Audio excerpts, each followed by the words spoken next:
En ce qui concerne les fausses accusations, le psalmiste dit « Car il ne parle pas de paix, mais il médite des paroles trompeuses contre ceux qui vivent tranquilles dans le pays. » Psaume 35, 20. Il s'agit d'une description précise des motifs et des conséquences des fausses accusations.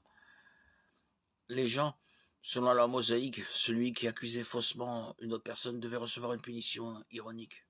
Les juges enquêteront soigneusement. Si le témoin est un faux témoin et a accusé faussement son frère, tu lui feras comme il avait l'intention de faire à son frère. Tu ôteras ainsi le mal du milieu de toi. Deutéronome 19, 18, 19. La loi spécifiait également que la punition d'un faux témoin devait être appliquée sans pitié. Deutéronome 19, 21. C'est une chose grave aux yeux de Dieu de porter une fausse accusation. Un homme nommé Aman, un homme de la cour du roi Assuérus, a monté un complot pour piéger un juif nommé Mordechai et le faire pendre à une potence de 50 coudées de haut.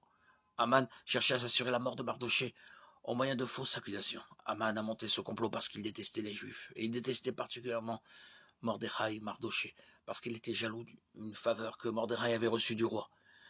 Mais le complot d'Aman a été découvert et la punition pour sa trahison a été une juste justice. Il a été pendu à la potence même qu'il avait construite pour Mordechai, Esther 5, 9, 14, Esther 6, 4. Ceux qui portent de fausses accusations sont sous le jugement de Dieu, psaume 5, 6. En tant que disciples du Christ, nous pouvons nous attendre à ce que les gens portent parfois de fausses accusations contre nous. Mais écoutez l'encouragement de Jésus. Heureux serez-vous lorsqu'on vous dira faussement de vous toutes sortes de mal à cause de moi. Réjouissez-vous et soyez dans l'allégresse, car votre récompense sera grande dans les cieux. Matthieu 5, 11, 12.